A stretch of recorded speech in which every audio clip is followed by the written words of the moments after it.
হঠাৎ করে আজ রাত্রে আচমকাই এমন বৃষ্টি শুরু হয়েছে, আর ঝমঝম করে বৃষ্টি আসছে। বৃষ্টির সাথে সাথে এমন বড় বড় পাথর পড়া শুরু হয়েছে, যা মনে হচ্ছে টিন ফেটে একদম ঘরের মধ্যে পাথর চলে আসতেছে। এরকম পাথর বৃষ্টি আমাদের বিরামপুরে এই প্রথম বুঝি হইল।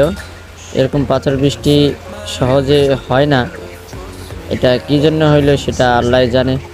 কিন্তু এই পাথর বৃষ্টিতে আমরা খুব ভয় পেয়েছি।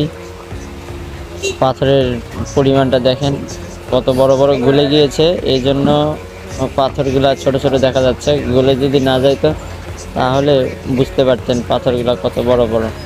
দূর থেকেও তাও দেখেন, এই যে পাথর পড়তেছে অলরেডি। আমরা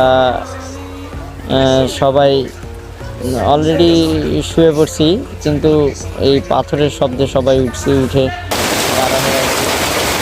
দেখতেছে, রাস্তাটা অনেক বড় ছিল।